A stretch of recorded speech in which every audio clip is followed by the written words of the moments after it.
Hey everyone, I'm Josh from Hebert's World HTX. I just want to show you how to start growing a mango seed from a store-bought mango. So let's jump right in. As you can see, I've already accomplished my favorite part of this process, and that's eating the mango. Now I'm going to take the seed that I got from the center, and I want to find the seam of this seed. It's basically where this seed will be able to open up. Think about it like a clam, and you're looking for the pearl inside. So what I like to do is I will take the knife, very carefully try to wedge it in that seam in the shell. Again, think about it like a clam I'm trying to pry open. What I'll do is stick the tip of the knife in the seam and turn it sideways just to kind of pry it a little bit. Then I'll just take my fingers, like you can see here, and just pry it open the rest of the way to get the pearl or the actual seed inside. There you go. You can see the seed inside here. And there you have it. That is our actual mango seed. So the rest was really more of a shell that goes around the seed. There we go. Now, sometimes there is like a little bit of a thread attached, but it usually comes right off without any effort, anything like that. I wouldn't worry about it if you have to cut it or something. And there you have it, your mango seed. Now that we have that mango seed outside of the shell, the next step would be to get a paper towel, I would say medium to small size. You want to dampen the towel. Do not get it too wet. What I actually do is I do wet it, but then I just wring the towel out before placing it around the seed. So once you have it nice and damp, I actually think this paper towel is a little bit too wet, but I wring it out later.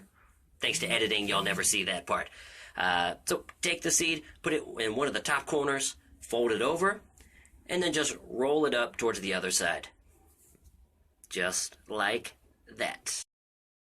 Alright, so the next step in this process is to get a simple Ziploc bag. You may even be able to use saran wrap. We're going to go for a greenhouse effect here by putting our newly wrapped and dampened seed in that plastic bag.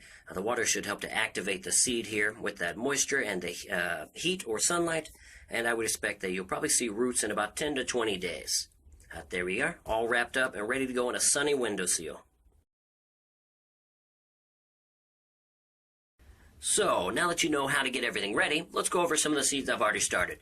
As you can see on the cutting board, I've got the seed that we just removed. I took it back out of the bag in paper towel and set it there marked January 24th. Now this seed is about 7 days old, and you can see it's about the same size, about the same shape, not as much white coming out of the brown part of the seed, but it is kind of a greenish tint. I think it may be hard to see on the camera. But there you go, 7 days old, not much changed. So the next seed I'd like to show you is actually 10 days old, and this is actually the first seed that I have ever started. So we're learning together on this process, but this is it basically. 10 days after I started this, this is what we have. A little bit larger seed, but it came that way, so no need for alarm.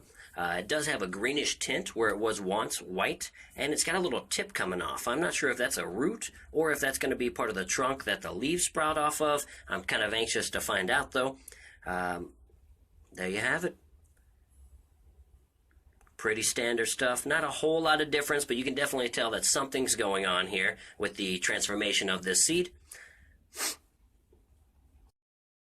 So we have our seed that we just started today, about 7 days old and about 10 days old on the far left.